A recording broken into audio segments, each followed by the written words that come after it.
is in the picture, yours is not. There we go. But you also have to make sure that it's aiming in the right spot. Whoops.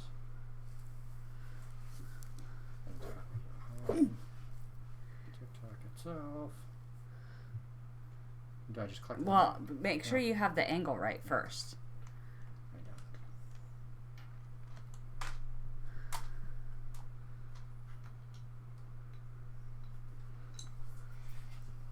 What is only 50? You'll have 30 seconds or more to explore live and choose to stay in this mode or go live. Huh.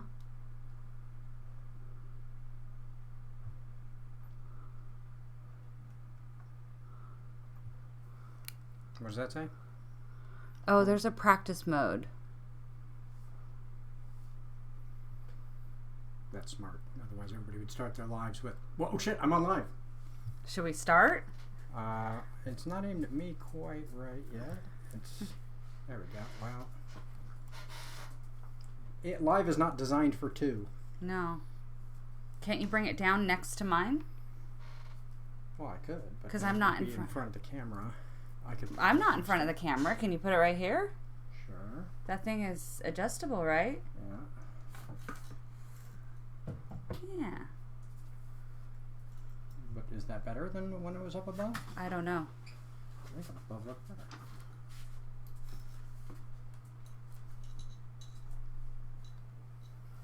We should be doing all of this. Well, I'm glad we're doing this, not on live. No, I mean it should be on live. Oh, should be on live? Oh God, there's so many screens. It's a lot of screens. There's so... You're recording though, right? Yes, that is already recording. Okay. There are so many screens. I don't know which one to look at. And that's going to be so distracting. Also, so a lot distracting. of lights. So many lights. Look at my eyes. That's not going to be on the thing. On the what thing? On the actual podcast or Why? live, because I'll cut to when we're starting. Do you want me to? I mean, I could choose to include this. Oh, I thought you were talking about the circles around my eyes. No, that will be on there. Okay. Are we positioned correctly? I don't know. You look like you need to scoot over my way to be in, more. See where the background is? Look at the background film there. Yeah, because I'll crop it to just there. Okay. Now we got to move both these to actually be looking at where we are. And that's still not getting both of us. I need this to be further back, if possible. Although then the sound is going to suck. For what? Because if the phone camera is too far back, then the mic will go, that's background noise. Oh. And so we'll find out. Are we using this with the microphone? Sure. Because didn't that... except... Right, yeah, maybe not this week. That didn't work. That won't work. It's not really necessary, although I do find the pop filter is really important, because otherwise your s and t, really, you get a lot of pop. So...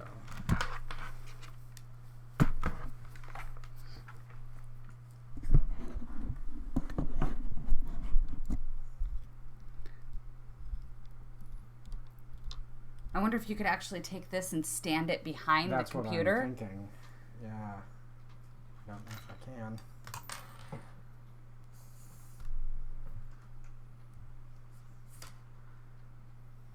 I don't think it'll fit. How big is the base? It's big. It's very large. But you can make it smaller. Oh.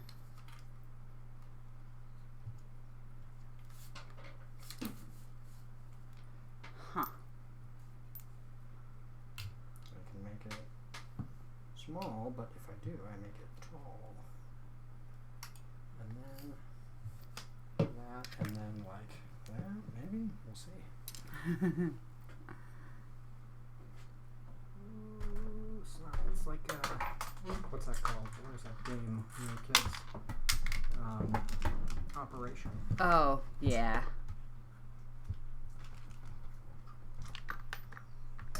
It's in front of the camera now, though. There you go. I moved it no distance. I don't think. I think that's pretty much basically where it was. Maybe not. Oh, I could go behind. Can you go right above mine? I guess right above mine might be in front of the camera. But if I can... Actually, mine is... but if people comment, I need to be able to reach it, right? Mine is slightly in front of the camera anyway, too. I need to be able to see it and maybe tap on it, right? Do I need to be able to touch it at all during a live? I don't know. Maybe? I don't. We've never done this. We're going to find out.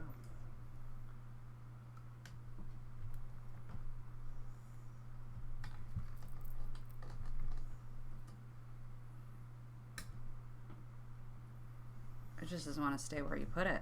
No, it's the wiring. You got to go beyond and then it bounces back. But that's out of the camera. Oh, stop it.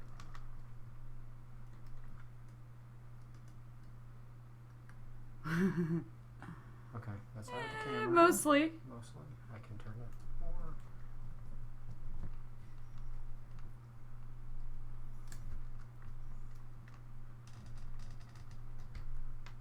We're going to find out whether you actually fixed anything or not. I know. Did it make any difference? Okay. Now I'm going to sit like next as close to you as humanly possible. Okay. So this is going to be hot in here, and it's kind of at an angle. Come on, not that much.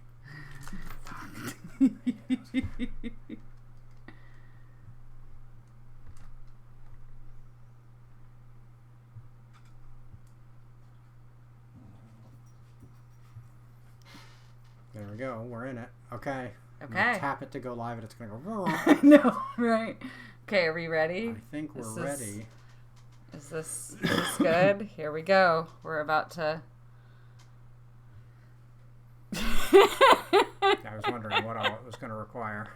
Fuck. Oh, God. Okay, wait.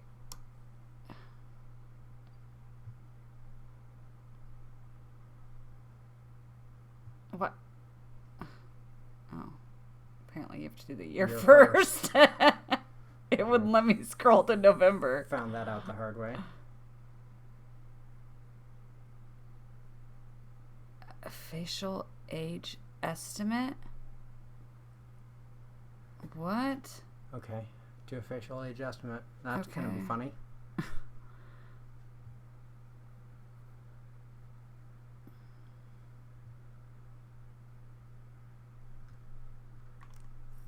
Okay, you gotta move. It's reading your face on my camera. There we go. This is so weird. Something went wrong. What? I had to raise my eyebrows, and then it was like, oh yeah, you're fucking old.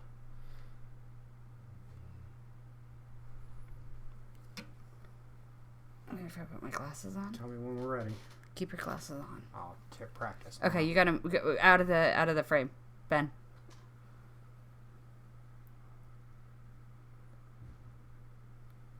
Yay. Okay, I'm on practice now. Apparently, I only look...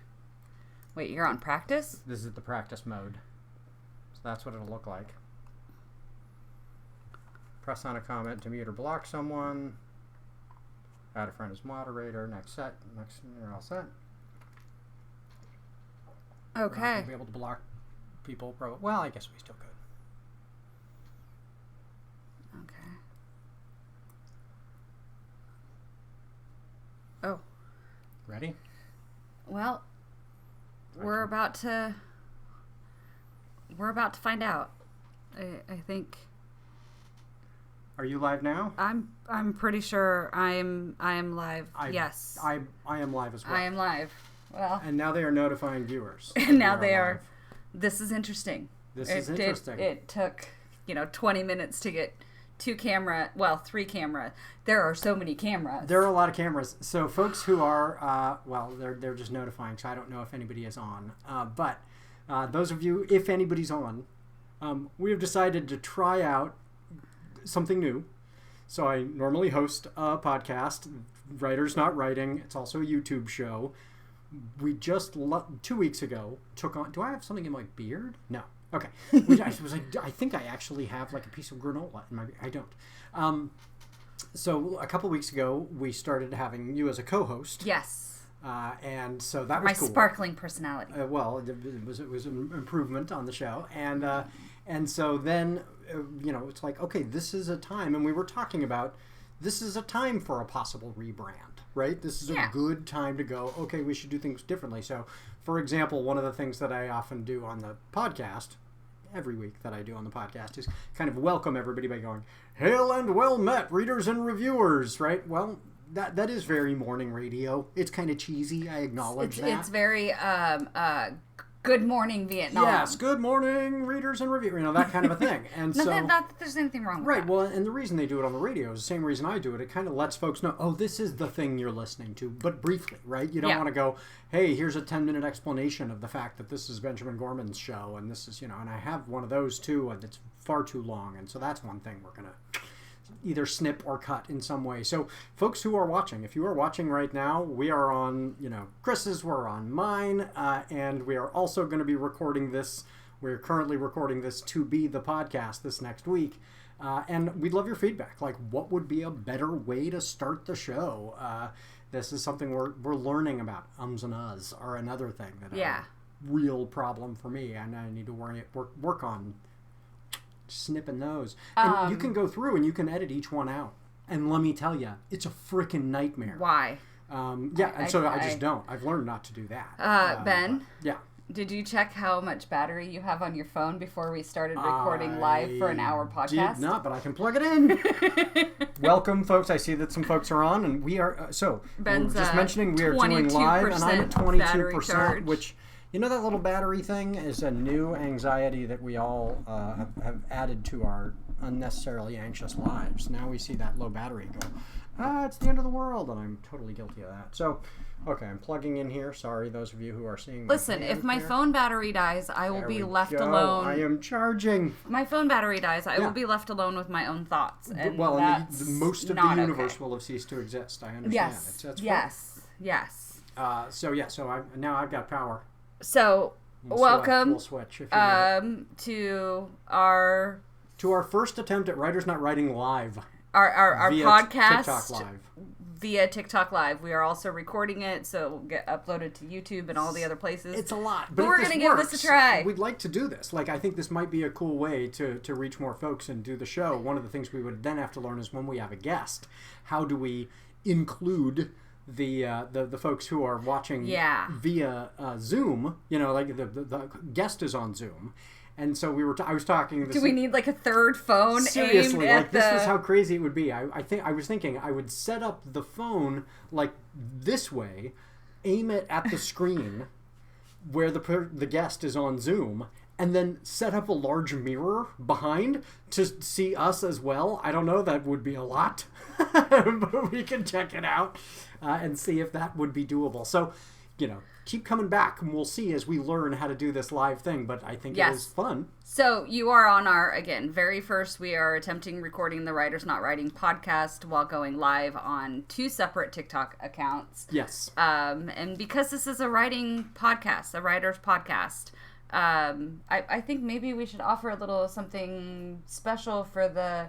Do you have a particular idea for the live viewers that are joining? Literary folks? I don't know. I don't know. I think we'll have to maybe think about something. Like something from a book? Something I don't know. Do something from one of the books. I don't know. Maybe we'll have to think about it. If anybody has any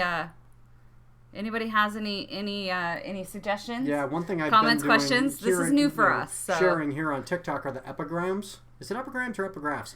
It's embarrassing how often I have to look it up. Which is the one that's on like a tombstone? The one that's on a tombstone is an epigraph, and that is the one that's at the beginning of a chapter also. Wait. Those are both the same. Epigraphs are on tombstones or the beginnings of chapter. Epigrams, I believe I'm getting this right. I could be mixing it up. Are distinct. So I can't remember which are epigrams, but it's not. It seems really weird that that would be the same thing. I know. We need a distinct word for epigram versus, or epigraph versus epigraphs. But anyway, all of the chapters of my current series of books have those epigraphs. And, a little funny story behind the curtain about that is, so I write the first book. I've got, it all ready to go. And there are a handful of these quotes that have been kind of inspiring, that have helped me think about, things in new ways. So I included those in the first book. And I didn't think to myself, oh my dear Lord, what have I done? Because now, as I write the rest of the trilogy, I have to have those because it would be weird if they were in the first book, but then only in the first book, right? So I had to then find quotes for the next two, and that was it turns out I had given myself a large homework assignment. I ended up finding ones that I'm so glad that they worked out. So sometimes on TikTok, I'll just make a video where I'll just share one of the epigraphs, and that's been kind of fun. So I could do something like that. I could share one of the epigraphs from Convention of Fiends here live for folks.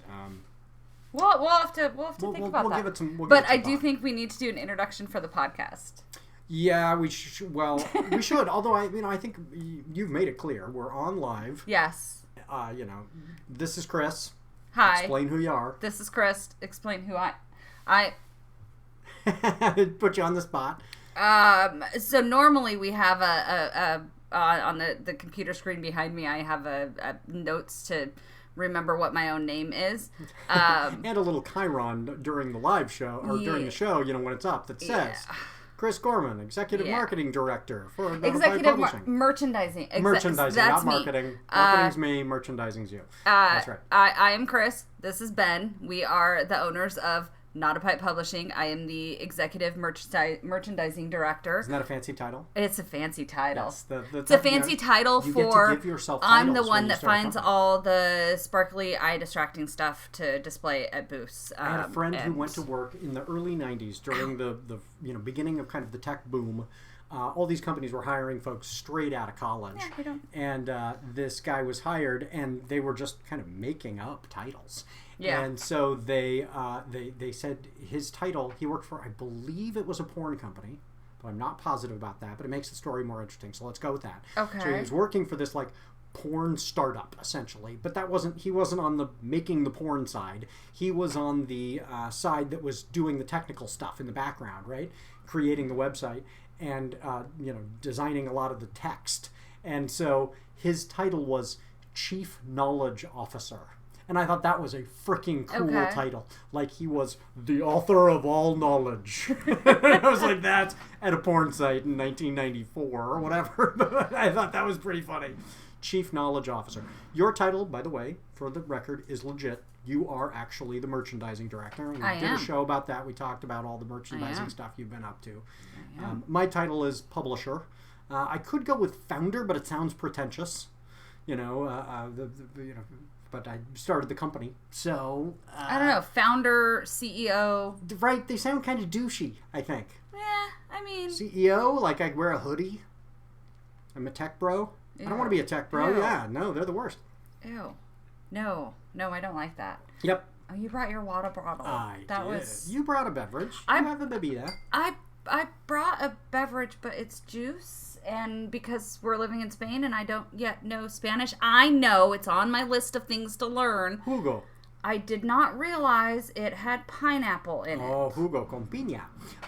So we should address this. I don't like pineapple. Something to discuss. So Crystal went absolutely freaking viral on TikTok. I'm looking at your TikTok because these folks probably know. But those of you who don't know, Crystal went way viral this last week. My videos don't. I sit very comfortably at 200 to 300 views, and I'm okay with that. Comfortably? Yeah, that's a frustrating kind of ceiling sometimes, I know. But yeah, so she had 75,000 views now. I think. 4 days ago. I posted this video 4 days ago, and it is still I'm getting 500 notifications a day. Tell everybody what it's about and why, because I think that will explain itself. Yes, you will understand why. I was very confused by it, and somebody in the comments very kindly explained why I touched such a nerve. So I went to the doctor, and on my walk home, I filmed a rambling video about my experience at the doctor.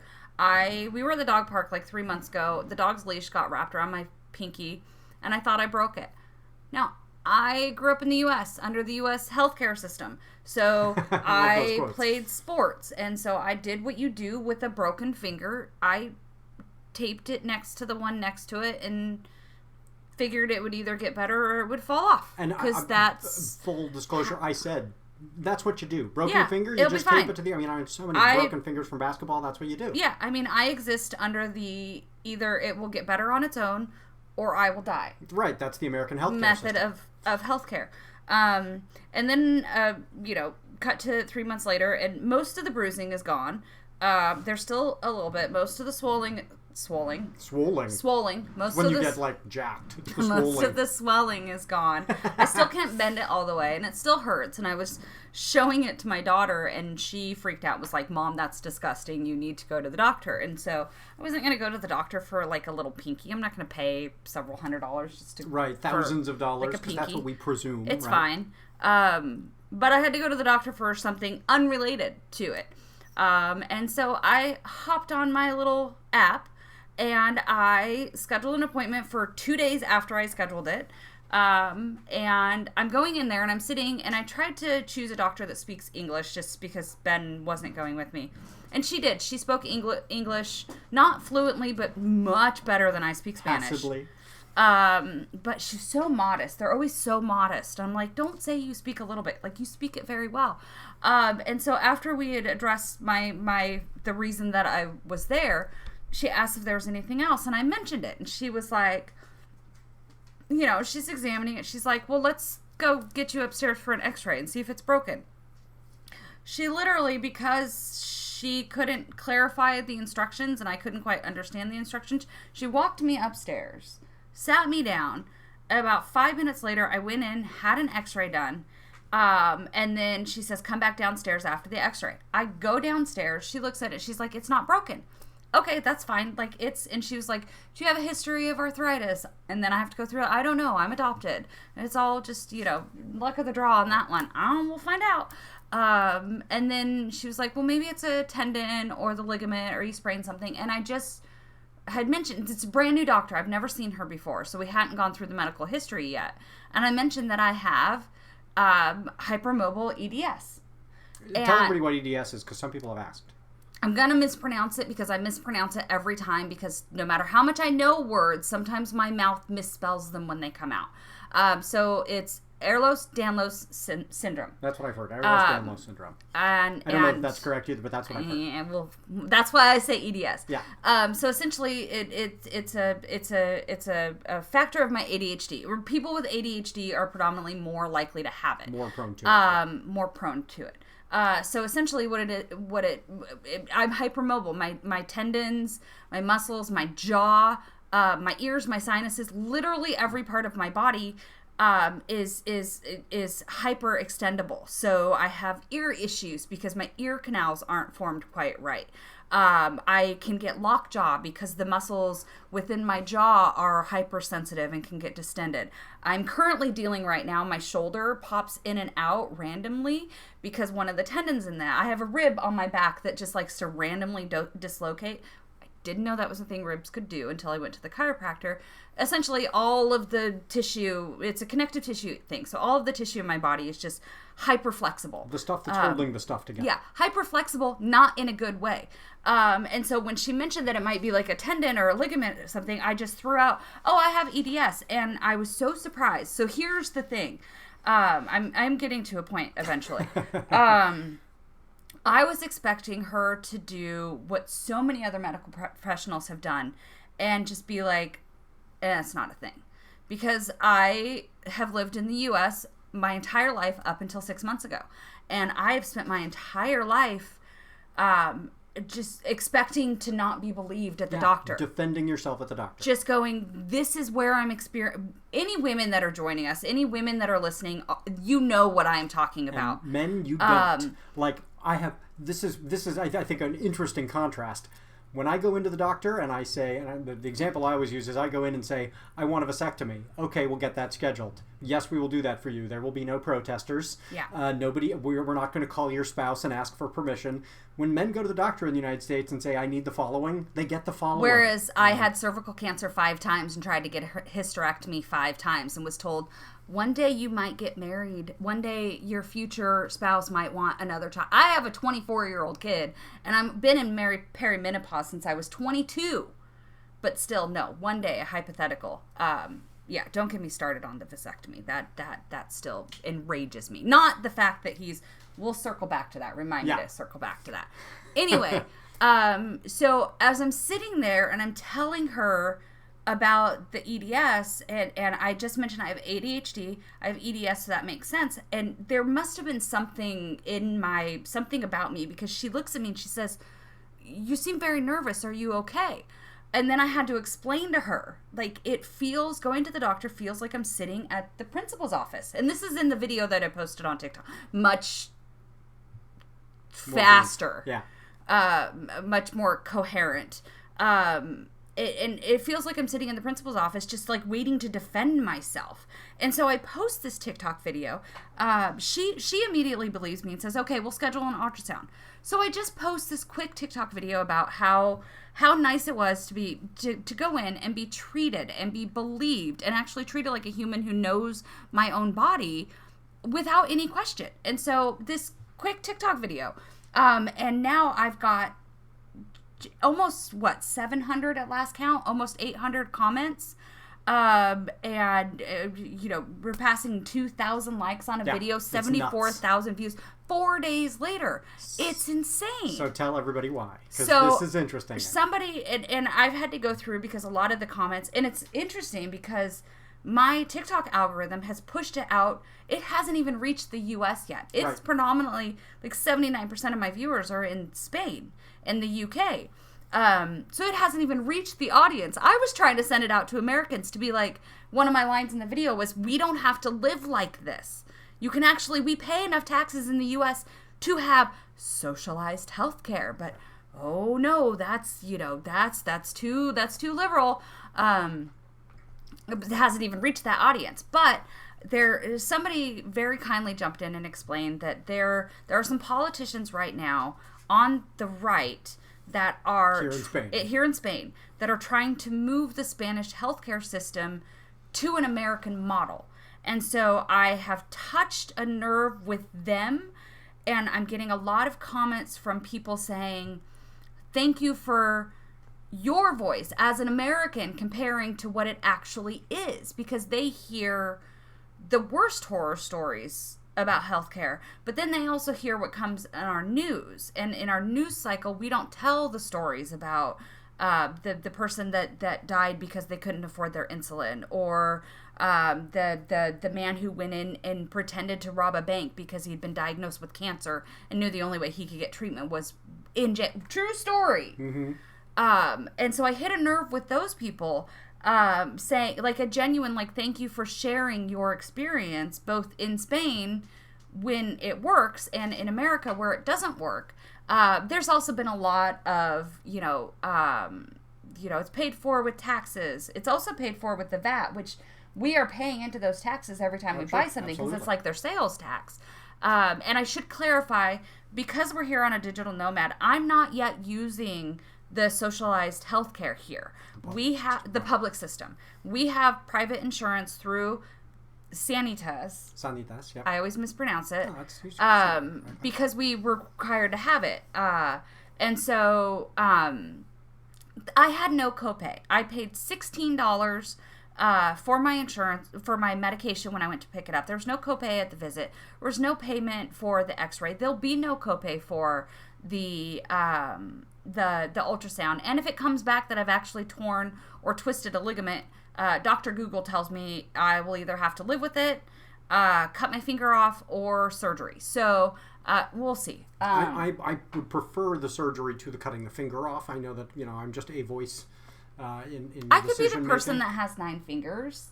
The 9-fingered woman. Like, it could be your title.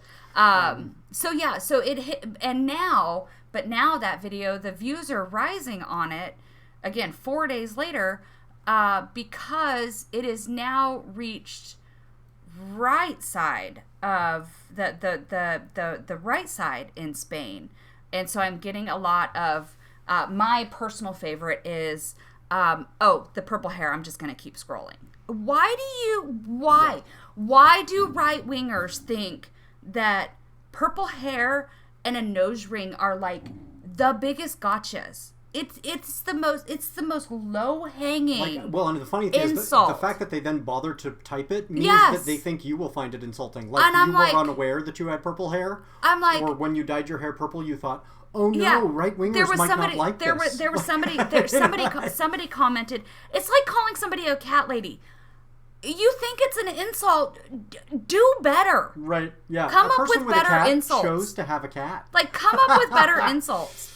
Tonight I'm dyeing my beard blue and green stripes. Somebody on there asked me, like, to see if does somebody go, oh no, this is so offensive. Somebody on there commented was like, why is your hair pink? And I'm like, one. I wonder if that was a translation problem. I mean, they did use the word for pink in Spanish. They did not say morado. They said rosa. So but I was like, one, it's purple, and two, because I dyed it that way. Yeah, you chose If you're that. going to insult me, do a better job. Right. Now, like, I'm not offended by the notion. There have been two criticisms your videos received that are just annoying because they're so repetitive. Yes, and I really want to go and, like, post a comment at the top of the video to be like, please stop saying that. I know, but I also know, like, every time somebody comments, it feeds the algorithm and the engagement, so I'm like, nah.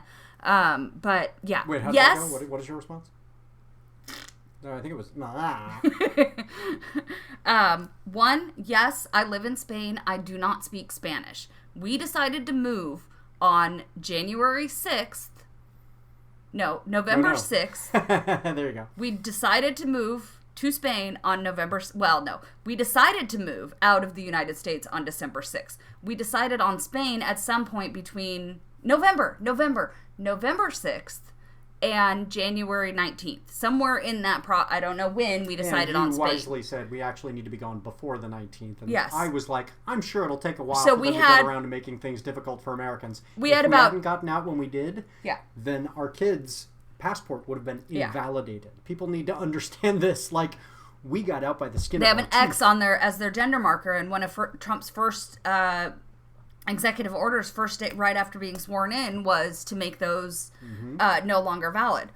So we had about 2 months of preparing to leave. We rushed it. I don't recommend doing it the way that we did. I am glad that we did it the way that we did.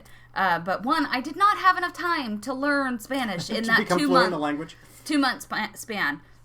Two, I have ADHD and I am over 40. Learning a language is difficult. Well, let me jump in there because folks should know this. This is something that I learned quite late in life, and I wish I'd learned it earlier.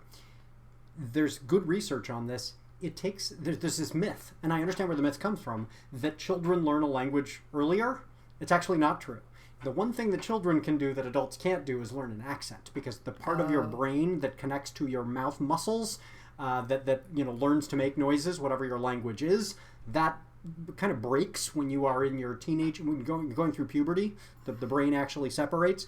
But as far as learning a language, I don't think I have that part of the brain anyways. Yeah, well, no, you clearly do. My brain usually doesn't tell my mouth what it's going to say. It just comes out. When you were less than 3 years old, your brain was able to hear people speaking English and adopt that accent. Huh. Right? So, but now, and if you had lived in a country where the language has a bunch of clicking sounds, you would have gotten that. If you'd lived in a country, like China, you'd be able to acquire these vowel sounds that you and I can't hear the distinction between. So whatever language you're in. That's like cats mimic the language of the country they live in. Are able to do I discovered that cats meow in different languages. The term is, it comes from Noam Chomsky. A lot of people here on TikTok might know Noam Chomsky as this great political thinker.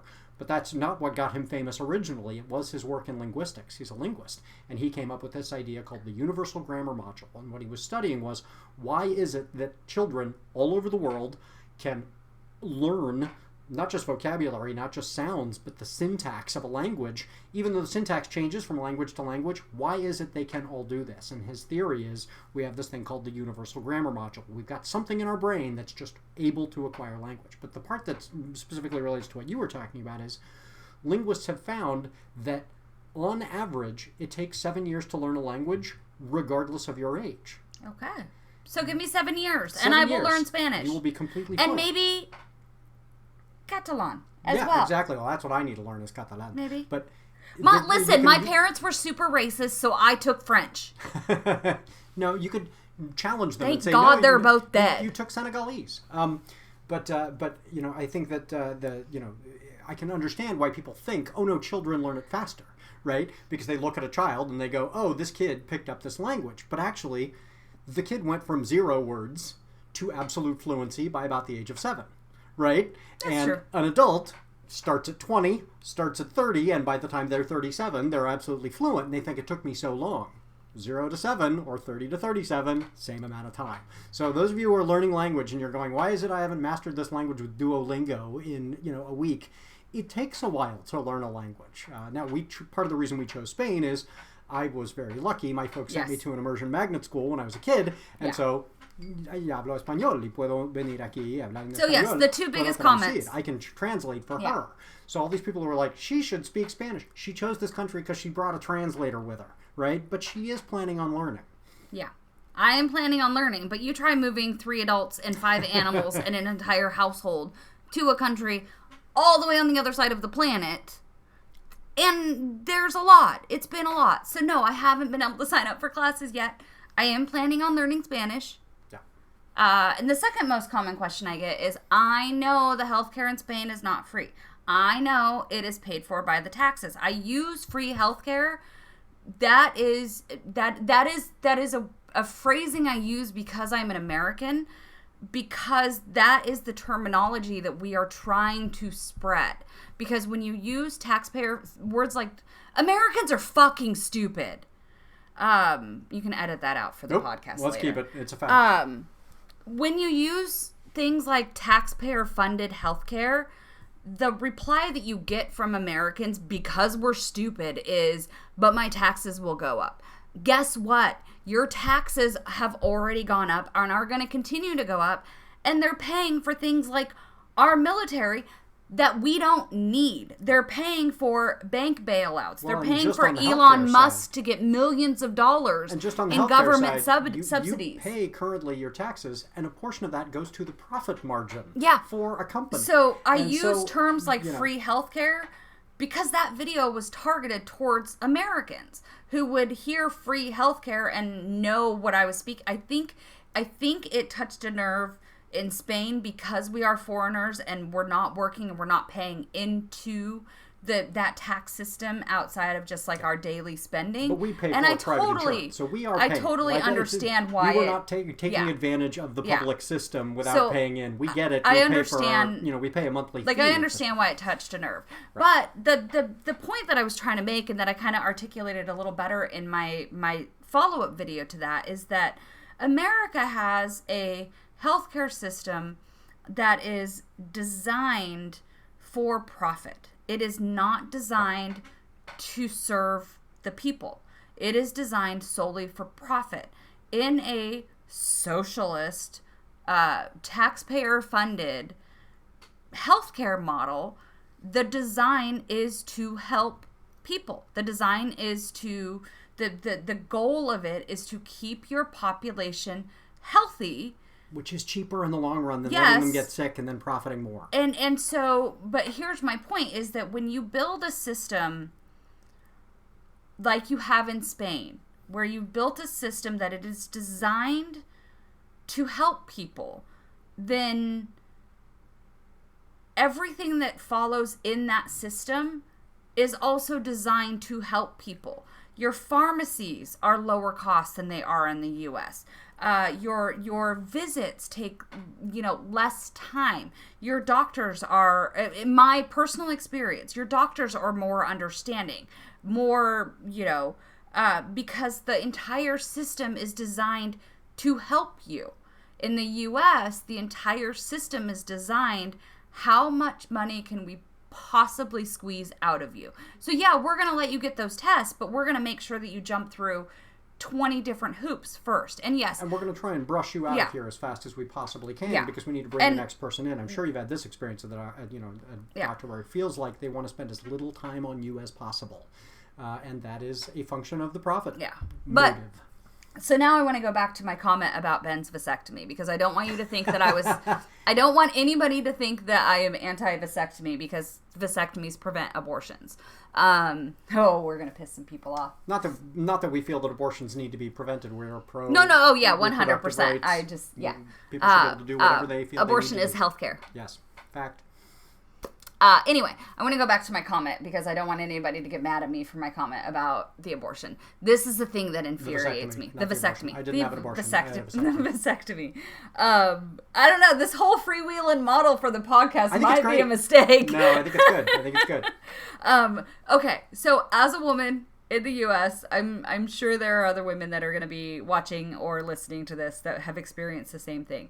Every single time from the time that I was 15, when I started my period, every time I've been to the doctor, it doesn't matter what kind of doctor, one of the very first questions before anything else is, are you pregnant? When was your last period? Are you pregnant? There was a time period where I was fully celibate for a decade. Unless it was an immaculate conception, and God is not choosing me for the next Jesus Christ. Like, it would have been a good idea. But he's still not choosing me. No, I don't think it would be a good idea. I think it would be wonderful. Really? Oh, yeah. You want a baby? Socialist Jesus? Jesus was a socialist. I know, but like a modern socialist Jesus. Yeah. Yeah, that would be fun. Anywho, and I first question has always been, could you be pregnant? Are you pregnant? That part I would defend. I think that's legit. They should find out so that they don't prescribe a pregnant woman the wrong medication, whatever. It's the way that they then proceed to not believe you. To not believe you. That's the problem. Oh, you haven't had sex in 5 years. Are you sure there's not a chance? Let's go. Let's pee in a cup instead, and we'll charge you $300 to pee in that cup, and make you wait and come back 3 days later for the appointment that you were actually here for. Because that was my experience.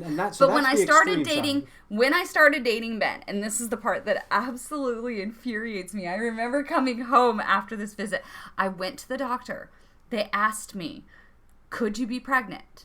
And I went in, there was no test I needed. I wasn't going in for anything that would have, a pregnancy would have been in any way related to it whatsoever. Asked me, is there a chance that you could be pregnant? And I said, my partner has a vasectomy. And the response was, okay. And they moved along. Because as soon as a man's Because we believe men. Whereas I could have been lying, right? There are men out there who lie about that, but also men are vasectomies trusted. fail. Women, but women, oh no, we believe she's lying. She's really had sex. She's had sex, and he says he's had a vasectomy. Oh, and this is like the I cut you off right after when it comes, which is funny because I don't know that that's what you meant, but your accidental pun was well timed. When it comes to pregnancy, we trust men. Mm-hmm. We believe men over women when it comes to pregnancy. And that's the tip of the iceberg. A woman becomes pregnant, and it's never about the man should have been more careful if she has an unwanted pregnancy. There's never a question of the man's responsibility, the man's role in it. It's always, you shouldn't have had, like. Yep. It infuriates me. me. So the flip here in Spain, utterly what's so infuriates wonderful me. Is the model here is all about trusting the patient. She didn't ask me if I was pregnant. Not only once. Not ask if you're pregnant. In the United States, when we try and make an appointment to get just a prescription refilled, it's this whole rigmarole. I've got to get an appointment for one of my medications. We've got to do some blood work. We've got to make sure that you actually need this thing every time, because no doctor wants to be the one who gives you the wrong medication and ends up getting sued, right? Or, runs into problems with the insurance company that says we're not going to cover that. Yeah. You have to jump through the following hoops in order to prescribe that. So I don't blame the doctors, but they are going through this, working their way through the system that is designed to prevent that medication from getting to that person, because the medication costs money, right? We're going to physically make you go in every month to pick up a paper copy of your Adderall prescription because it's highly addictive. How many times a month do I forget to take it? Right. Whereas here, we say, okay, we need to get this prescription refilled, and, because of our habits as Americans, we're like, this is going to be such a pain in the ass. And then we hop on the Sanitas app. We find a doctor. Remember, we have private health insurance still. So we hop on the private health insurance app. It provides us with a list of local providers. This would be much easier if we were on the public system. The public system must be preserved. The public system is better. We want to get on that. Even though we may have a little supplement in addition. A lot of folks have that just to, kind of help. They've got both. It gives you double the list of doctors, right? Well, and I start a new job in September, so that makes me feel like a little bit better. Right. But so we hop on the app. We look up a doc. That's the American guilt right there. We look up a doctor. We say, okay, I'm going to make an appointment. And we are always thinking, we're going to have to end up going in. We're going to find somebody. I want to find somebody who's physically close because I'm going to have to walk for 45 minutes. We don't have a car. No. They say, okay, we'll schedule an appointment with you. It is virtual. then you get on and you say, I'm calling because I need to, get a prescription refill, and I'm thinking, okay, now you're going to tell me what I need to do. What do I need to accomplish? And they say, okay, and I'll email that to you. That's it. And it's done. And then I walk to the pharmacy, which is, what would you say, 200 meters? Yeah. It's like a 3-minute walk. Yeah, and we get our prescription filled. That's it. Because they believe you. Because who's going out and trying to get the wrong medications for themselves? If you know what you need, the doctors believe you know what you need. If I said, I don't know what medication to take, I'm sure they would be doing tests, that kind of thing. But if I say, this is my prescription, they say, then that is your prescription. And they just believe you. I was so nervous about coming to another country with all of my medical history that I literally have my entire medical chart from my adulthood printed out with letters from my doctor saying, like, this is what she has. Because we're so used to it. No, I need to prove it. I need to prove that I need this medical treatment. Yeah. No, here, they're like, what do you need? You got it. No, my most recent appointment with my psychiatrist, so I've seen her 3 times now. And so it's always like, it's virtual. And this one, we had an appointment, and it's just, I still have to meet once a month. I have to have an appointment once a month. That's the same here in the U.S. as I need a new prescription every month for my Concerta, my Adderall, different kind. So I still have to do it once a month, but I had an appointment scheduled with her at noon. And at like 11 o'clock, I get a message through the app going, I've sent you a refill. Yeah, just took care of it. She just canceled my appointment. She's like, it's in your inbox. And I literally didn't even have to print it out. I went to the pharmacy and I held up my phone with a little QR code on it. And they're like, here you go. Sometimes I might have to go to 2 pharmacies because they will be out of it. Yeah, but I mean, the model is designed around, what is it you need? We will provide that to you. One of the many things that Spain does better than the people U.S. here in Spain, I recognize we are outsiders. We are guests in your country. So we are not going to vote. We don't get a say in what your society decides because it is your society and you've been kind enough to welcome us into that society and, let us be legal residents. But if there is something you can do, if there is a party you can vote for, if there is a letter you can write, whatever you need to do, please protect your public health care system. Don't let anybody tell you that the American way is better. It's a freaking nightmare. The American system is so bad that if you sat down and explained to somebody, this is how the American system came about and this is how it works, they and proposed it. And any doctor will agree with me on this. Any nurse, any medical professional in the United States would agree with me on this. If you said, this is how we should make it, and you propose the American system, people would think you were insane. The idea of, let's tie it to employment so that if you lose your job, you also lose your health care. Yeah. That's bonkers. That is the But not all of your employment, because only if you're making above a certain wage, because most jobs in the U.S. do not provide unless you're in a union. And that's one of the other issues. When we talk about free health care in Spain, we recognize it is paid for by the taxpayer. But it genuinely is universal in the sense that if you lose your job, you don't lose it, right? So it is taxpayer funded, yes, but it is free to everyone because if they lose their job, they still have health care. Yeah. It is seen as a right. And please, if you are here in Spain, preserve that right. Don't let anybody... It's important. Do not let anybody take that from you. Do not let anybody tell you that the American way of doing it is better. No. Because that's a funny 3 families profit off of the American healthcare system. This is a funny thing we should also discuss, pivoting here a little bit. So I was doing an interview yesterday for a newspaper in London, and they gave me the questions in written format, which is much better for me. Those of you who are hearing me, trust me, when I write better than when I speak. There are no ums and uhs in the book, oddly. So I don't. So I'm responding to this, and one of the questions was, what is something that you've noticed that they do better in Spain? And the next question was, what is something you miss that they do better in the United States? And my answer for Spain was long. Here's this list of things that are better in Spain. All of it. So many things. And then my list for the United States was like, peanut butter M&Ms. We don't have peanut butter M&Ms here. That's very frustrating. And so we were talking about it, like, what are the things that are better in the United States? Ranch dressing. Yeah. You mentioned one. What was the other one you thought of? Oh, dryer sheets. Dryer sheets. We can't find dryer sheets like here. Static cling dryer sheets. Yeah. I can't find them anywhere. There are a few things that are better about life in the United States. I don't enjoy when my underwear falls out of my pant leg when I'm walking down the street. It's not fun.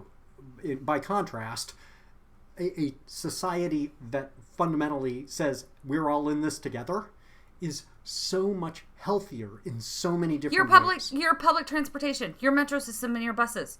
1,000 times better. Well, I was trying to do this goes to something deeper, and this is what I talked about in my video on healthcare that went my level of viral, which wasn't nearly your level of viral. That's not my level. The reason the American healthcare system is the way it is because Americans have bought into the idea that they need to hate one another. Yeah. And this sounds a little weird. It sounds like, wait, why would healthcare be about hating?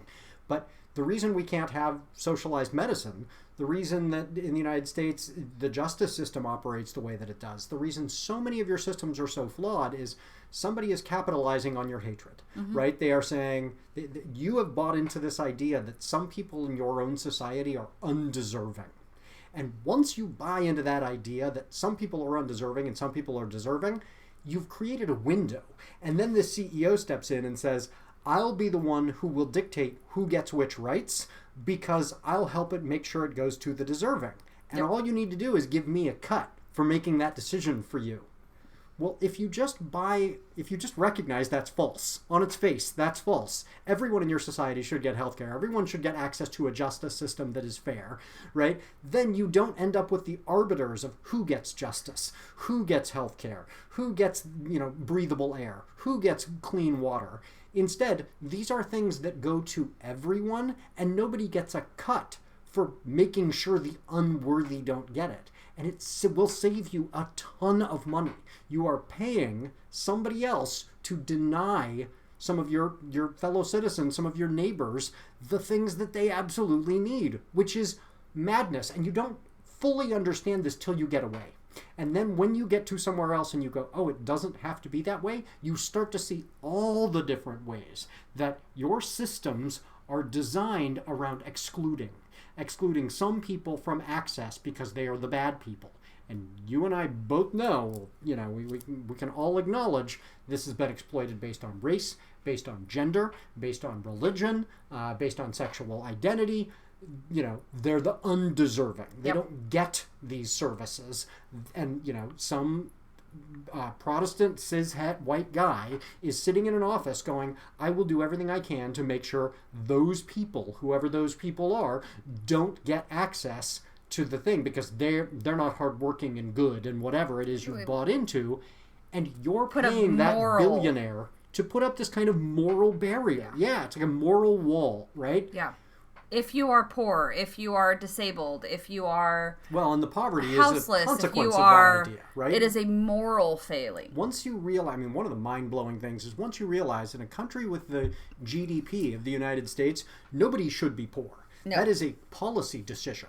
Children should not be starving. You've decided as a country, hey, we really want some people to be mega rich and some people to be mega poor, and we're going to create a system that makes that happen. You don't have to have that. You could choose a system that would be, some people can be so rich they could never spend all the money they have in their life, and that's enough, right?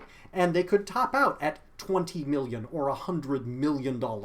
And that would be fine. Nobody needs more than that. And everything else could then be, nobody has to be poor. And you could absolutely have that country where no child starves. I saw a post to make sure somebody can be, have hundreds of billions of dollars and children starve. That's the decision you've made. I saw a post a couple of weeks ago, and it was somebody who said, once a year, we should be allowed to kill the wealthiest person on the planet and redistribute their wealth. And that would ensure that every other wealthy person on the planet doesn't want to be the richest because they don't want to be next. The one. And they were like, that would solve so many problems. I'm not advocating murder. You don't even have to murder them. You just say, if you get to be the richest, next month your wealth just goes away. And they will become the poorest, and their wealth will be redistributed. So nobody wants to be the number one because you drop down to zero. It's a variation on the idea of a jubilee, which was this idea that every 7 years all your debts are canceled. And that idea is terrifying to especially folks who are, right-wing Protestant American Christians, because you know where it is from? The Bible. And they find it very, very frightening that there are, if you go back to early Christian teaching, the idea that to be a lender, to charge interest was a sin, right? They find those very, very threatening because they're like, no, you need to believe this particular verse from Leviticus, which I have interpreted to mean that, that there should be no homosexuality.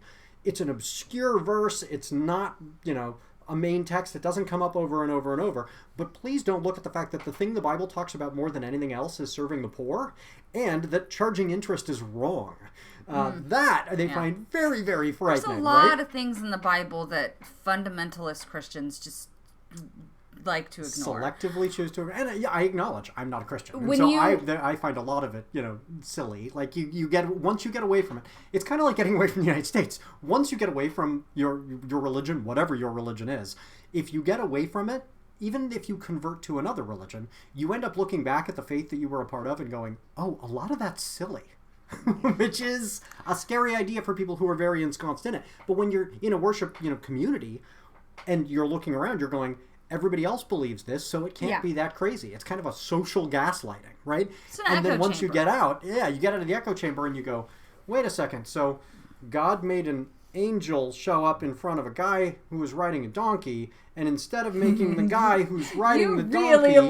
Oh, it's just one of the most absurd. Those of you who don't know the story of Balaam's ass. So he's walking along, an angel shows up in front of him, but the angel's invisible. And so God doesn't make the angel visible. That would be straightforward. That's a good solution, right? Instead, and he doesn't make the guy able to see the angel, and the angel is speaking, but the guy can't hear the angel either. And so God makes it so that the donkey can see the angel. And so the donkey stops and won't walk, and Balaam, the judge, gets off and starts beating on his donkey, and he's like really upset. Why aren't you continuing to walk?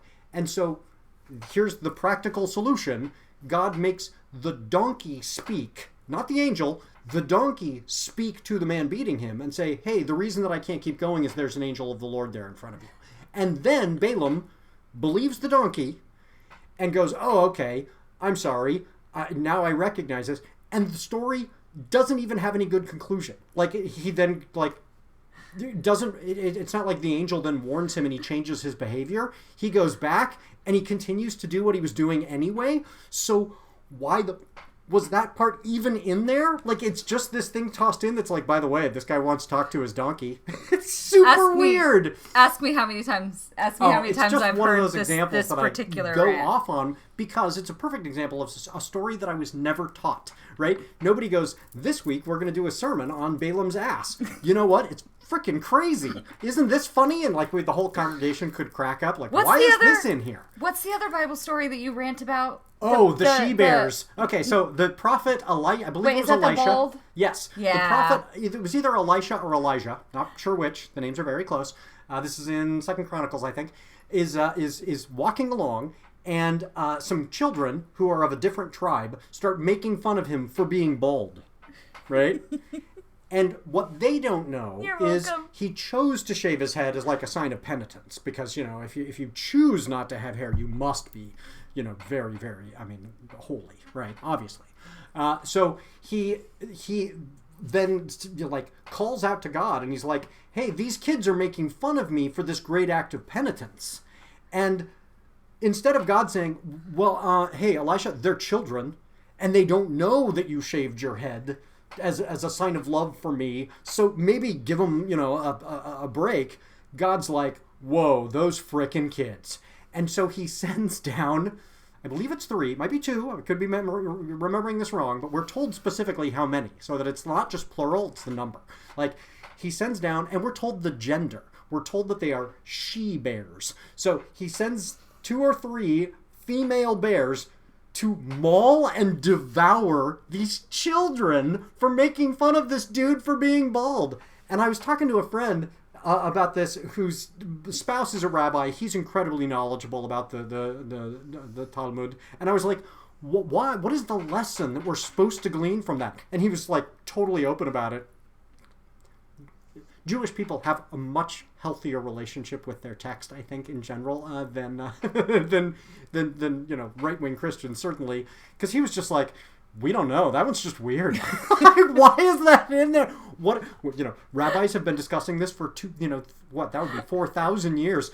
And there is no consensus about why that story's in there. It's just kind of bonkers. Yeah. Yeah. Somebody is appreciating my rants. Yeah. Don't get me started. Like, it's kind of wild. And when you're in a religious community, you're just like, what? We all believe this book. And you know, and therefore you think you believe all of that book. And it's not until you get away from it that you go, whoa, some of this stuff is really wacky. And it took me a long time. It was difficult to get away from that. Do you know, I have a very similar experience. Now I'm nervous. I can actually relate to that. It's very similar to telling stories of my childhood. And then having other people point out yes, like it is. It's very similar, actually. So tell everybody what you mean. There's a story I like to tell. Oh, this is my favorite story. One of my favorite childhood stories. Ha funny childhood stories. So I always thought this was just like a fun anecdote from my childhood. I was a late bloomer. I grew up on a farm. We ate everything fresh, so I didn't have a lot of like chemical. I was a late bloomer. I don't need to defend it. And so I was like 15 first time I got my period, and my mom was like in a mood that day. And so I didn't want to tell her. So I spent the whole day outside. I grew up out in the country. I had a horse, and so I was like, we had to stand down and repaint a horse trailer. It's kind of not relevant to the story, but anyway. So my first period, I'm like sanding. I'm climbing on top of a horse trailer, like sanding the rust off, as one does. But I was avoiding my mother the entire day until I finally like could not avoid her any longer. It was dinner time. She's making dinner. I finally come inside, and I tell my mom, I was like, Mom, I got my period. Do you have anything?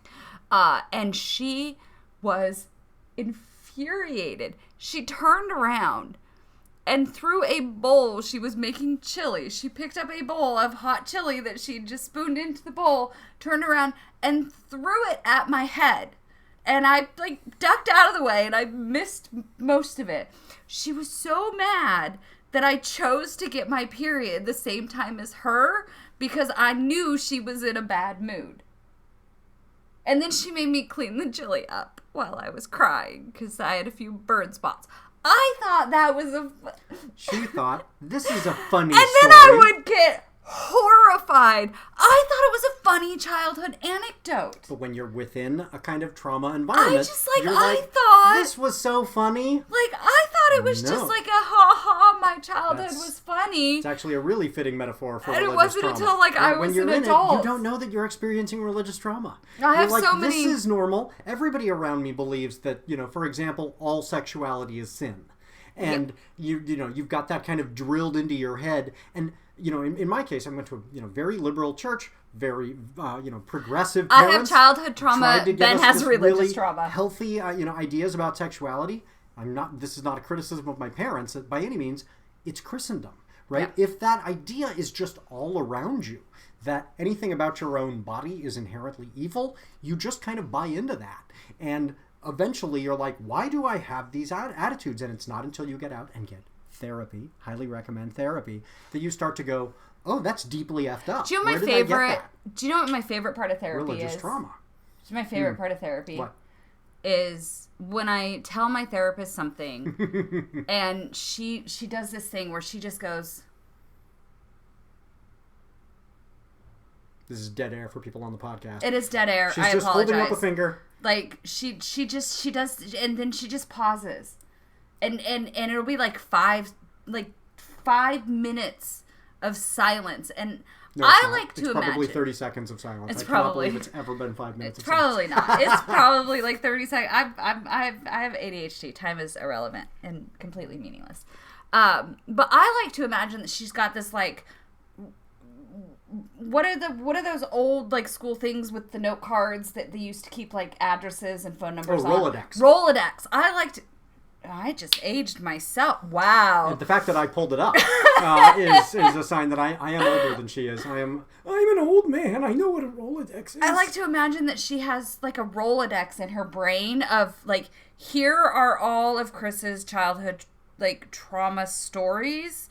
Where do I slide this one in? And she's got to like like put them in order. But it's my favorite part when I bring my therapist to utter shocked silence. Is like I'm winning. Oh, you want to? Like I want to win. Yeah, that's a weird win. It's really hard when you are a people pleaser and you have to tell your therapist stuff, but you also really want them to like you. Yeah. That's a tough one. That's something that'd be good to talk to your therapist about. I have. Okay. Already. Yeah, we've canvassed that yeah, already. Yeah, that's... Yeah. She told me she's not allowed to like me because it's against her. Like, there's a whole, like, ethical thing. Create the barrier. That's helping. Well, that is... I mean, I joke, but... I'm pretty sure she's lying. I'm a delight. So desperate I think she for my loves need me. for external validation that I named one of my dogs at one point External Validation, because every day I'd get home and she was super happy to see me. She was my external validation, right? And so, yes, I admit I absolutely have that need as well. So apparently live ends because... Only mine, though. Saying her live will end. If those of you who are just joining us, we mentioned at the beginning that this is the first time we're trying doing the podcast and also doing live. So we're kind of figuring out the tech here. And we've noticed inactivity. That she was going to cease to be live. I don't know how that works because I don't want to do that. Because you've got guests on there. We're seeing you. Oh, Rodo! There we go. Rodolfo, one of your guests is a friend of mine. Rodolfo, welcome. I wish I were able to see you face to face. Rodolfo Cardenas is a colleague of mine. Oh, here? Yes. Oh. He's so wonderful. Oh.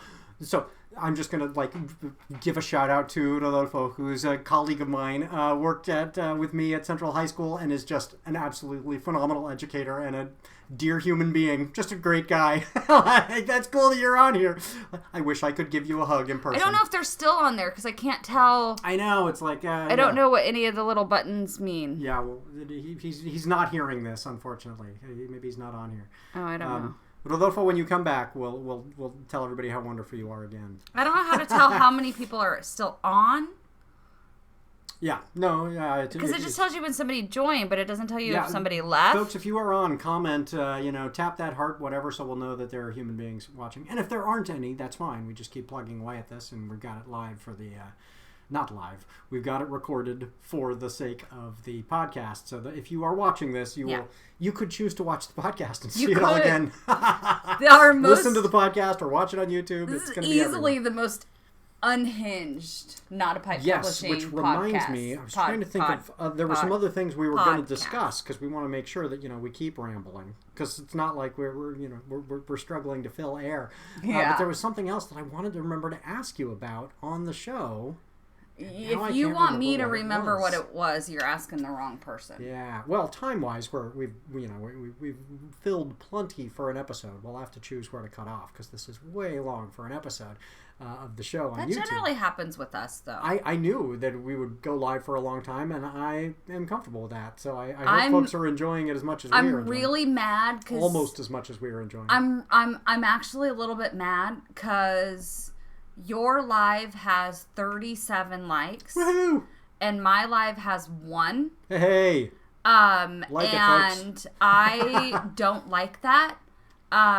So if you are watching Ben's live, could you please leave it and go to mine?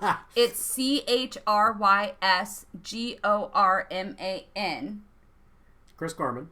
Yes. Go join my live and like it so that he doesn't win. Okay, and if you want to be the, do the inverse, that would be hilarious right now. I don't know how to cover the how cover to prevent my phone's someone ears. from leaving.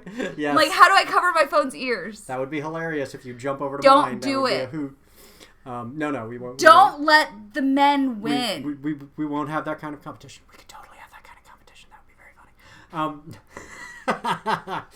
Although we did just get a notification on our phone that my kid is on their way home, which means they're going to open the door in I don't know how long, because on my way home, when you have a 24-year-old child, is a bit of an ethereal concept. Yeah, it could be nebulous. 5 minutes. It could be 5. Nebulous was a better word. To Frankie's credit, though, we've been encouraging them to send the message to your parents. Let me know when you are on your way home. So if you don't arrive home, I know you're not, I know that you might be dead. And they have finally started. They did. So, yes, they did yesterday as well. So yes, they did. Give them props. Because normally I'm in bed by 8:15. And I often am still awake when Frankie gets home, even if when Frankie gets home is dawn, because my sleep schedule is totally I'm whack. often in bed at 8:15 p.m. Ben is in bed at 7 a.m. Yeah, that's when I go to bed. So, which is unhealthy. I am trying to break that habit and have normal human hours, but I'm not good at it. Still operating on U.S. time. I kind of, yeah. Although I've always been a real night owl, and we've got a lot of work to do. And I think that was another thing that I wanted to talk about in the show is what all we've been working on. Give folks a little bit of an update, not just on potential changes to writers not writing, but all the stuff we've been working on company-wise. I don't want to depress you. She's been doing a ton. I took on a project. If you watched the podcast from 2 weeks ago, I took on a project of moving all of the books and merchandise from... Wait, let me see if I can do this. Nope, I can't do it. So from the current website to a new website, from a current printer to a new printer. Yes. So currently they're on... It's a lot. You go to Squarespace, and Squarespace takes you to our store, which is on Square. So you've got Squarespace to Square, and we use a printer for all the merch and stuff called Printful. And we are switching from Squarespace to Square to Printful to Squarespace to Shopify, not Spotify, which is what she says a lot of the time. I always say Spotify. That's the wrong one. Shopify, and Shopify will then populate from Printify, not Printful. Yes. These companies have chosen these names that are. They're probably all owned by the same person. I know, it's like 4 dudes, and they're sitting around and they're like, "What did my company be called? I got Printful. Okay, I'll do Printify." We focus grouped it in a room with 30 people. Yeah, so I'm creating a new website and moving all of the items from Square over to the new website, and also creating new T-shirt designs, like this one. I didn't make this one. Ben made this one. For our journal cover. But yes. I have a bunch more coming. I'm very excited. So we've got that. We've also got, speaking of Antifa Lit Journal, which is what's on her shirt. The folks who are listening to the podcast can't see that. That's She's wearing true. a shirt that I says always Antifa forget Lit that Journal. people just listen. Yeah, and so we are getting geared up for Volume 2. And so if you are an author and you are currently paying attention to this in one way, shape, or form, we are accepting submissions of short stories, of poetry that is anti-fascist, and what we mean by that can be flexible. So if it is a short story that is saying this is what I'm afraid of happening, you can write kind of dystopian fiction. If you are saying this is just a story that is kind of inspirational, what's sometimes called it's called hope. It's not hope punk. What's the term for that? Where it's this is the way the world should be. Mm-hmm. Right? Feel free. Same thing with poetry. There's some poetry people are writing that's satirical, essentially. This is what this administration's like. There's some folks who, through their poetry, are expressing their fear, their terror. So it can be funny, it can be frightening, it can be sad. What is it that you are feeling right now? The thing that ties it all together is it's all anti-fascist. Yeah. It is saying, hey, having this kind of authoritarian regime rise up is wrong, and we are using our voices to express that rejection of authoritarianism in the United States and around the world. This is something that is a phenomenon that is on the rise in Germany. Be afraid of right-wing authoritarianism in Germany. They don't have a great history of it there. France, the UK. And Americans don't understand our own history with authoritarianism and fascism because we've been fed this kind of lie that America's always been great. Yeah. But do you want to know why that is? I know why that is. Well, we were going to talk about this. Yeah. I know why people are so surprised by how crappy America is, and I know why Americans think America is the greatest country in the world. Do you want to know why? Why? Because we are indoctrinated to believe that from the time we enter school. Yep. We are literally taught. One of my favorite anecdotes, and it infuriates me. It infuriates me that more people don't know this. One of my favorite anecdotes about about America is there are states in the South currently, red states in the South, currently, that have history books that refer to the Civil War, the American Civil War, as the War of Northern Aggression. When people ask how we ended up with Donald Trump as a president, why we have the crap systems that we have right now, that's what I tell people. Well, and I will go. I've seen them. I'll go a step further, because whether you went to school in the South, where they're still teaching the War of Northern Aggression, or the North, the story you were told of the Revolutionary War, the story I was told, the story I believed, absolutely believed, was, and this isn't just in my childhood, this is all the way up through, seeing Hamilton, is that these people were incredibly heroic patriots, right, who wanted to produce freedom for the American colonists and throw off the yoke of British oppression. And this is the story I was told. This is the story I'm sure many of you were told isn't this great? They struggled and gained liberty, right? And it's not until you get away often that you can find out, oh wait, the story I was told was totally wrong. So the people who were really interested in fighting off the yoke of monarchist oppression were very wealthy white people who were saying, we can't be as powerful and profitable under the oppression of this monarchist system. We need to be able to make sure, among other things, that we can preserve slavery, which was going out of fashion in England. There had recently been a court case which had legitimized, enslaved people as people rather than property. And the Americans looked across the pond, the people who would become Americans, right, who were the colonists, and went, this is a threat to us. And they were highly motivated to break off from England to preserve slavery. And the people who were, really fighting for their freedom during the Revolutionary War, and this is a story I was never told, were as many as 200,000 enslaved people in the United States who sided with the British. The British, not because the British were these great, emancipators, but because the British got desperate enough towards the end of the Revolutionary War, they were like, we're willing to try and draw power away from these colonists who are rebelling to offer freedom to slaves. And so if you come to us, we'll guarantee your freedom. Now, the way we're often told the story, black people have no agency.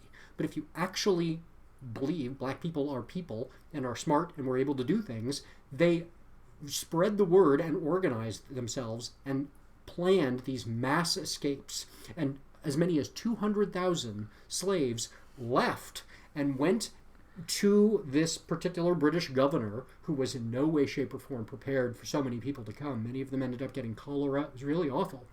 But they did it because that was their chance at freedom. And here's the part of the story that you need to also remember. If you've been told all your life, George Washington, great hero, wonderful guy, right? George Washington met with the British at the end of the Revolutionary War to negotiate the terms of surrender in New York. And he said, those slaves all need to be returned.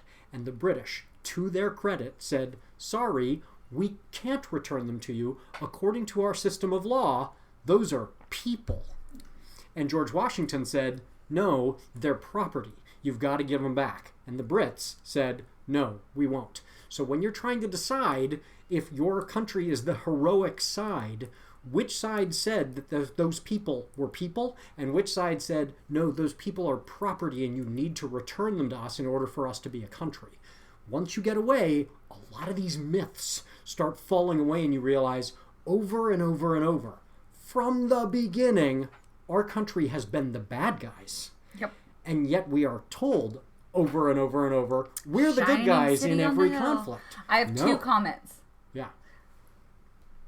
I grew up as a child thinking that the founding fathers were these old distinguished gentlemen. Yeah. No.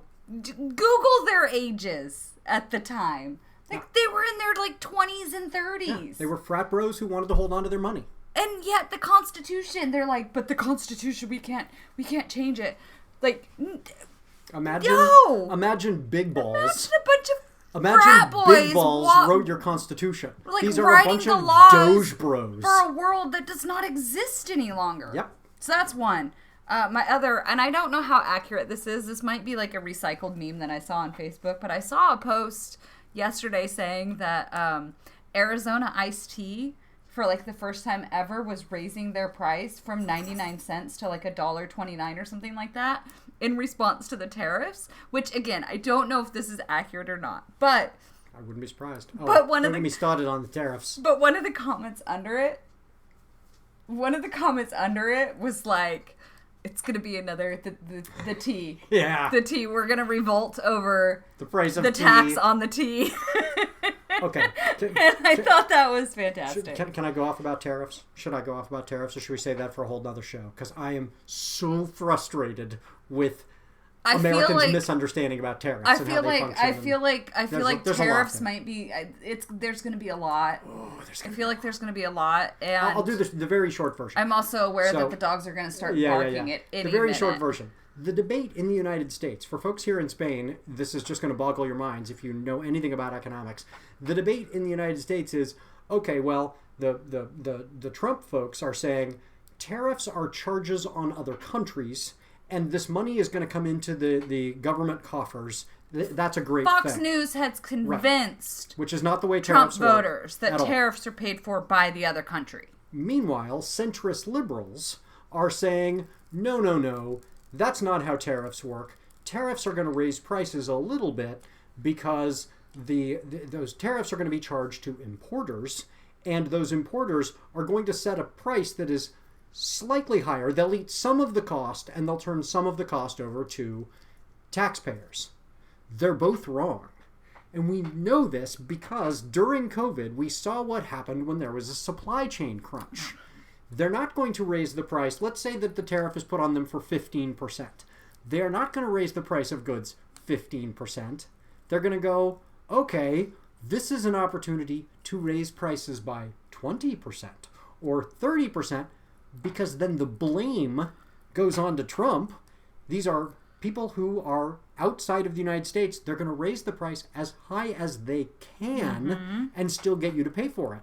And there are things you can't get otherwise, like coffee. So let's say, for example, you're a coffee exporter, and suddenly Trump says, you have to raise your prices by 20%, thinking because he thinks he is the U.S. government now, is going to get the money. If you are an exporter, your way of going, screw you, Donald Trump, is to raise the price by 20, 30%, right? Because it's no skin off your nose. If you raise the price by 30%, even if it cuts into your sales somewhat and you only make 15% more, you're still just pocketing all this money. This is going to cause rampant inflation.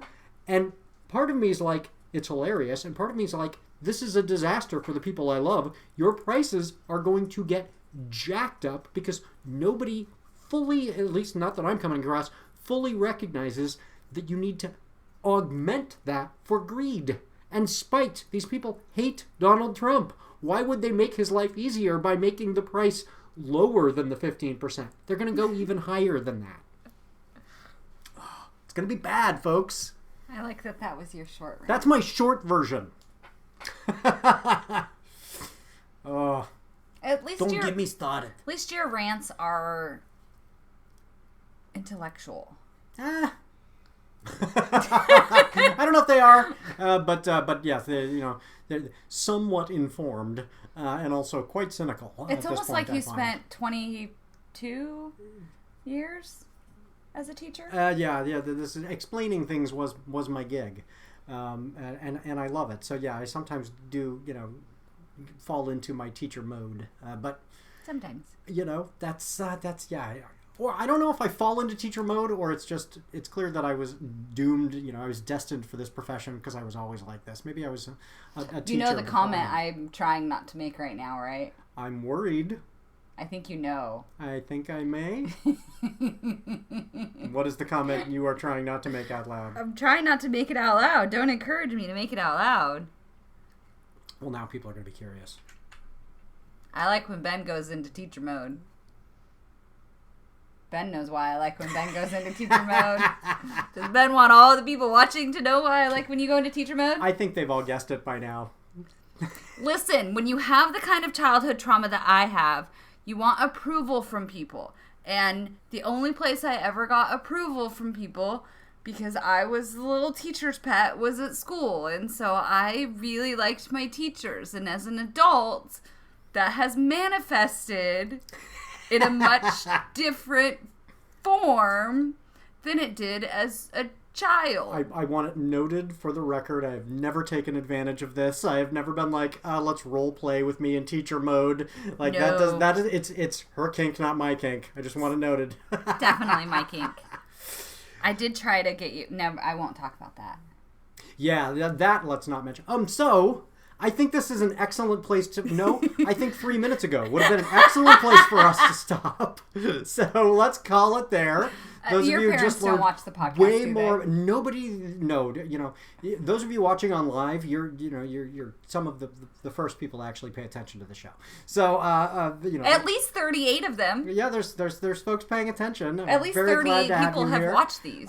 Yeah, let us know if you want us to keep doing this. You know, put in a comment or send us a DM and let us know if you'd like us to continue. We will absolutely do this regularly. So I just got a comment on mine. Are you guys escapees of Trump's America? Yes. Yes, Yes, we absolutely are.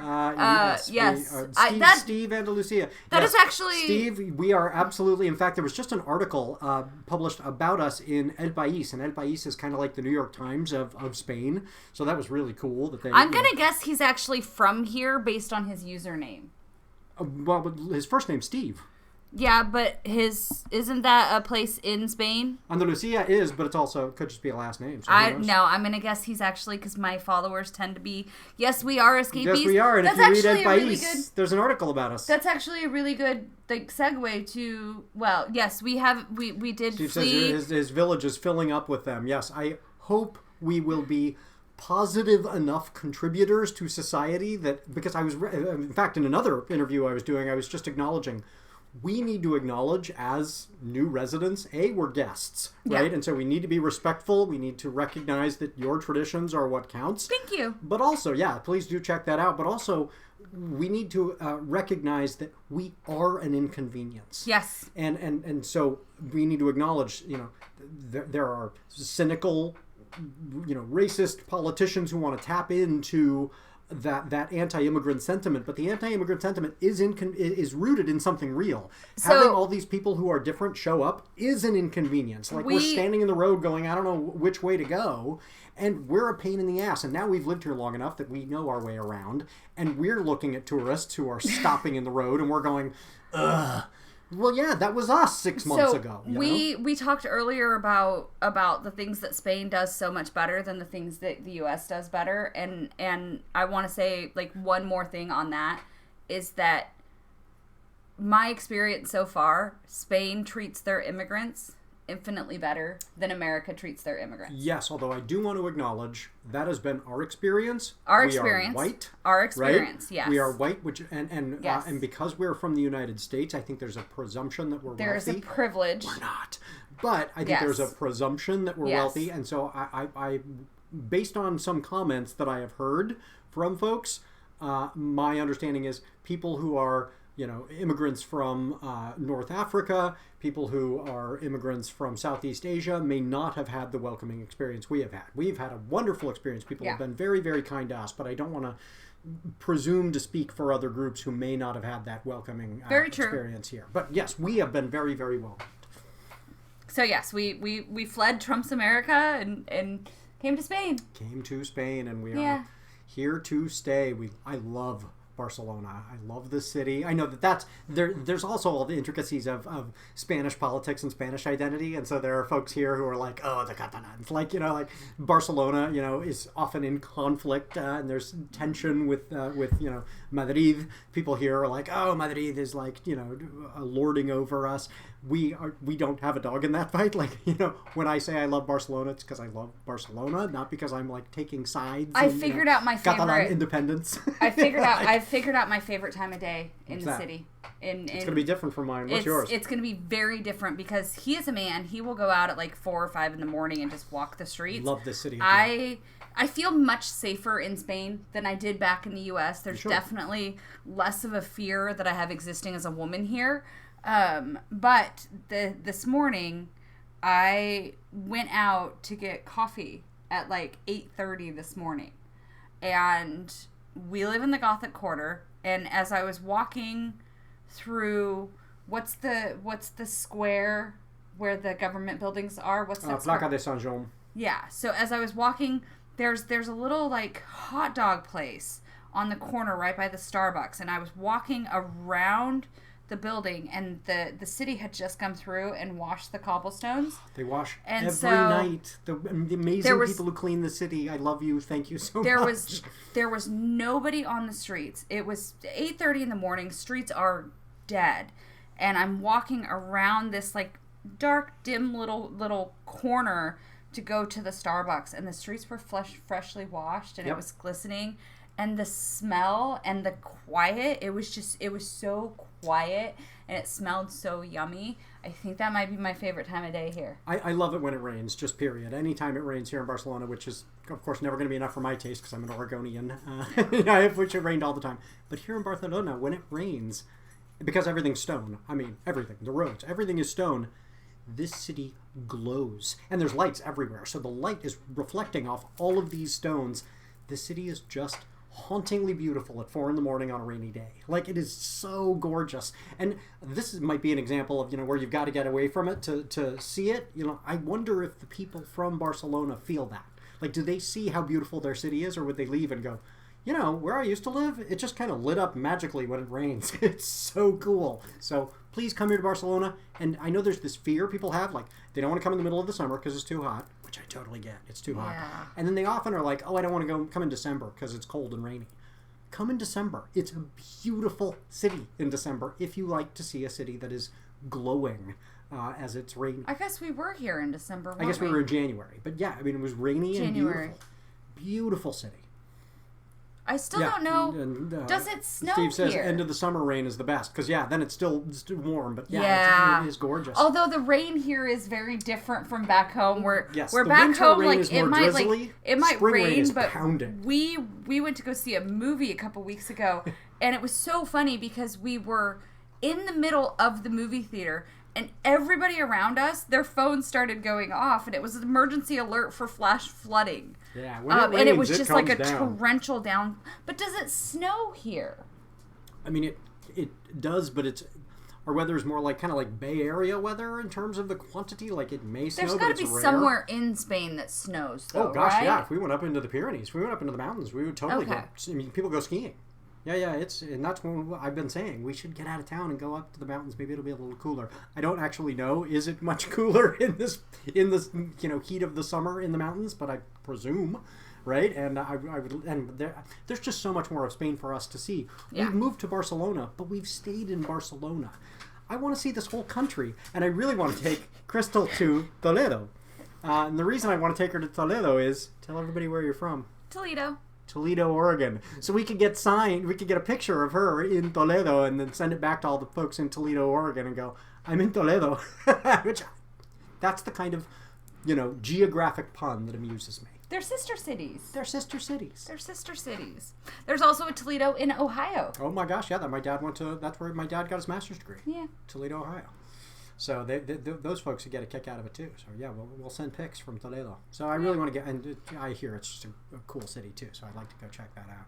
So anybody who's watching, if you're from Toledo, let us know. Should we go to Toledo, or what are the other cities we should see on the way? I also really want to go up through on our way to France.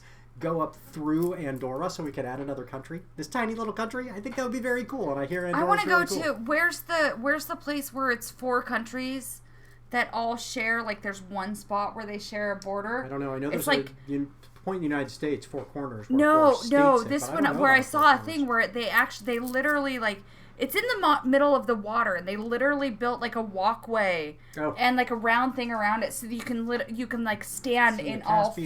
Sea or something? It's I want to say it's like Finland, Norway. Oh, where they all join some... Yeah, they all, like, join to where you can be and, like, you can visit, like, 4 countries. In the North Sea, maybe, between, like, the dogs just decided to make some noise. Thanks. You scared yourself? I think you scared yourself, didn't you? You scared us, too. A little bit. Yeah, that would be cool to go out there into the middle of the North Sea and be in between Don't Norway, remember what Sweden, it is. Finland, Denmark, Poland, Germany. You know, right? I don't know if they all their international waters all touch. That would be cool. Okay, well, we've rambled. We have rambled. But I think it's been fun. I hope you folks have enjoyed it, and this would be a heck of a long podcast. Maybe we'll split it into 2. I don't know that there's a really good place. You can't see the dogs, but he's just like, it's time for you to stop now. So we have, 3 dogs. I'm sure I've mentioned this on the show, but for folks who are new, we have 3 dogs, 2 little puppies, and then our dog Havoc here, who is an 8th wolf, and he looks very much like a wolf. He's a legal amount of wolf. We're allowed to have a dog that's an 8th wolf. But he looks like a wolf. So imagine there is a wolf walking around our legs right now saying, please end the show and come give me more attention. So, when you've got a 90-pound wolf, you should obey him. That's not an animal you want to make too angry. He's the biggest baby. He's a total baby. Okay, well, thank you all for experiencing and experimenting and being patient with our first live. This was fun. I think we should do this again. I hope you guys enjoyed it. Yeah. And put something in the comments. Let us know if you enjoyed it. And Steve says it's a big country. Yeah, we've got a lot more to see. So, let us know where to go and where to visit, and we will absolutely check it out.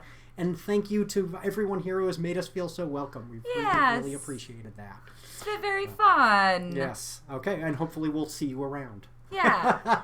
Maybe we'll come back and do this next week. And if you're from the States or from the UK or whatever, and you're watching and you're like, I would really love a tour guide, hablo español, I will walk you around. We can show you the town a little bit. We love doing that. Ben will show you all the architecture. I will show you all of my favorite places to eat. Yes, that's us. Right. That is what my days revolve around. I like architecture, and she likes good food. So. Not necessarily good food. Yeah. I wouldn't say my favorite places are the best. Like, I'm not... Good food, not expensive food. You like... Food that tastes good to me. Yes, exactly. The lowbrow food. One of my favorite places has, $1 quesadillas, $1 tacos. You can't beat $1 quesadillas. You can't beat $5 margaritas. On that note, we should get some $5 margaritas. It's like 11:30 at night. It's 11:30 at night in Spain. That's when people go out to get. I know but it's so late. You can't tell because I'm being filmed from the waist up. But from the waist down, I'm already wearing my pajama pants. I'm wearing my pajama, dress. And so all I have to do is just, pull it up when the podcast is over and I'm ready to go to bed. I wasn't going to reveal it. I've got hours and hours of work to go, so I'm just getting geared up. I'm halfway ready. Yeah. Well, thank you all. We should stop. It's like a mullet. We're like those, like the teenagers. We're like, you hang up. No, you hang up. No, you hang up. We should stop that. We should stop that and hang up. Thank you all for being here. I'm going to stop now because otherwise. Thank you. See you, everybody. I don't actually know how to end it. I don't know how to end it either. How do you end live? Okay. It was close. Go. I had 13 viewers. Yeah. They just didn't like for you. I got a gift. I sent a gift. Oh, you should stop recording.